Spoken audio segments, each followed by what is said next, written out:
प्यारे साथियों, जैसा कि आप सभी जानते हैं, अभी जो गवर्नमेंट का ये सिलसिला चल रहा है टीजीटी भर्ती के प्रति, वह बहुत ही दुर्भाग्यपूर्ण है सभी के लिए।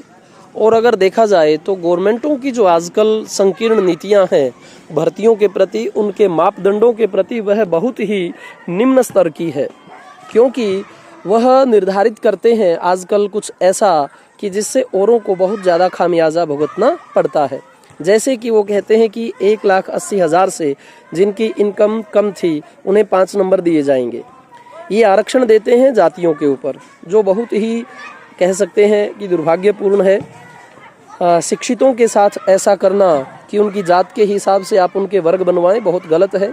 अगर लाभान्वित करना चाहते हैं तो उन्हें आर्थिक क्षेत्र के हिसाब से लाभान्वित कीजिए कि इतनी इनकम से नीचे के जो हैं लोगों को इतना आरक्षण मिलेगा, तब तो फिर भी हम मान सकते हैं कि वह न्याय होगा। खैर, ये बातें अगर हम छोड़ के आगे बढ़ें, अभी जो कोर्ट केस हुआ है टीजीटी भर्ती के ऊपर, तो गवर्नमेंट ने अपना जवाब 3-4 जो पेशियां हैं उसके बाद में अपना दायर किया है, और वो यह है कि वह कहते हैं कि जब हमने ये नॉर्म्स बना कर के फार्म भरवा रहे थे उस समय उन्होंने ऐसा क्यों नहीं किया। उन्होंने जो परफॉर्मा था सेल्फ डिक्लेरेशन का वो भर के दिया कि हम इन नियमों से सहमत हैं, तो वो अब ऐसा क्यों कर रहे हैं स्क्रूटनी के बाद में। ठीक है, गवर्नमेंट की बात हम मानते हैं कि सही है, और लेकिन अगर इसको ध्यान से देखा जाए तो आखिर जिन्होंने प्राइवेट स्कूलों में मेहनत की है, अपना समय व्यतीत किया है, वो लोग आखिर कहाँ जाएं? क्या उनकी मेहनत बेकार है? क्या उन्हें पढ़ाना नहीं आता? क्या वो सरकार के द्वारा मान्यता प्राप्त स्कूल नहीं है? और अगर गवर्नमेंट में पढ़ाने वाला व्यक्ति ही अप्लाई करता तो उनकी एक अलग आप भर्ती भी कर सकते थे कि जिन्होंने गवर्नमेंट में काम किया है, हम उनके लिए इस मानदंड के ऊपर यह भर्ती निकाल रहे हैं, या जो कर रहे हैं उन्हें ही पक्का कर दिया जाता उनकी योग्यता इत्यादि को देख करके। तो काफ़ी चीज़ों पर सवाल उठते हैं और उठने लाजमी भी हैं।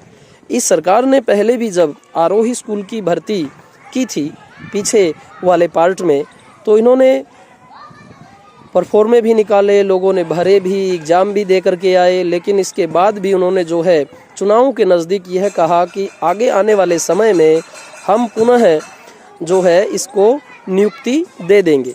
लेकिन जैसे ही सरकार दोबारा आई, इन्होंने ऐसा नहीं किया। लोगों ने जब आंदोलन वगैरह किए, विधानसभाओं में जब सरकार की किरकिरी हुई, तो उन्होंने गुस्से में क्या किया, उस भर्ती को ही कैंसिल कर दिया।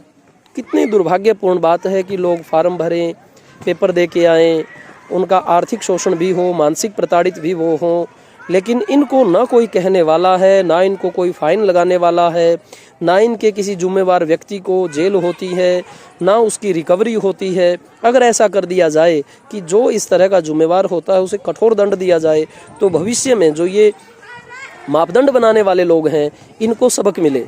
यही भर्ती जो टीजीटी वाली है उसमें भी ऐसा किया जा रहा है।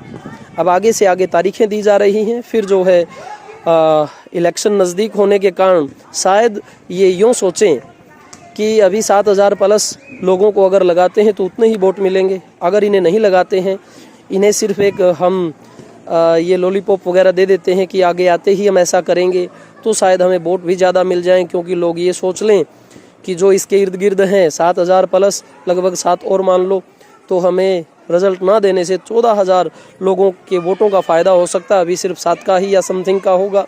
तो इनकी गिरी हुई सोच को जो है हम कड़े शब्दों में इनकी निंदा करते हैं, इनके मापदंडों की, पैमानों की। आखिर किस प्रकार से ये ऐसा सोच रहे हैं, बहुत निंदनीय है। किसी का समय बर्बाद कर रहे हैं, किस जो समय पर भर्तियां नहीं होती, ओवरेज लोग हो जाते हैं, वो पूरा जीवन जो है अपनी शिक्षा नीतियों को कोसते रहते हैं। तो ऐसे लोगों को, ऐसी सरकारों को, ऐसे मानसिकता रखने वालों को बाज आना चाहिए। समय पर भर्तियां हों, समय पर रिजल्ट आएँ, नॉर्म्स रूल जो हैं वो ऐसे हों, बिल्कुल साफ शीशे की तरह। अभी पीजीटी भर्ती में फिर इन्होंने नए जो है हथकंडे अपनाए हैं। पहले क्वालिफाइंग जो है नेचर का पेपर किया, फिर सब्जेक्टिव कर दिया लिखने वाला, फिर इंटरव्यू वगैरह। अब ये जो है रोज़ाना एक तुगलक नुमा नीतियाँ निकालते रहते हैं, और जब एग्ज़ाम होते हैं उसमें भी यह देखा जाता है कि एग्ज़ाम भी इनका छिछले स्तर का होता है। जो बातें जिस लेवल की पूछी जानी चाहिए वह नहीं पूछते हैं। अभी इन्होंने टीजीटी लेवल में भी ऐसा ही किया, बिल्कुल 8वीं 7वीं वाली बातें हैं जो पूछी गई। और सब्जेक्टिव अगर पेपर है तो सब्जेक्ट का ही अगर ज़्यादा सिस्टम पूछा जाए, ज़्यादा कठिन स्तर का पूछा जाए, तो उसी से मैं मानता हूँ कि योग्य व्यक्तियों की पहचान होती है। लेकिन यह किस प्रकार के जो है प्रश्न पूछते हैं, क्या इनका तरीका होता है, उन तरीकों में भी काफ़ी खामियां होती हैं। और अभी जो टीजीटी की भर्ती थी हमारी, इसमें उन्होंने जिन प्रश्नों के ऊपर आपत्तियां थी उनका भी जो है रिजल्ट आउट नहीं किया। क्यों नहीं किया, ये भी एक सवाल उठाता है इनके ऊपर। तो बहुत कुछ ऐसा त्रुटिपूर्ण है, उसकी हम कड़े शब्दों में निंदा करते ही रहेंगे और इन्हें बाज आना चाहिए।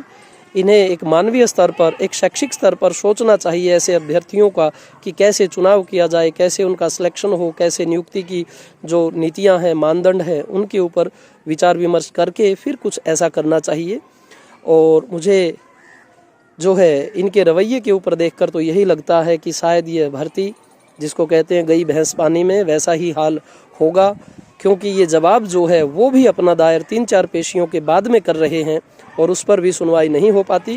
देखते हैं यह जो अंधा सिस्टम है कहाँ तक जाता है, किस तरह रहता है, और युवा वर्ग जो है ऐसे लोगों को कब तक पहचान पाएगा और कब इनके प्रति सचेत होगा।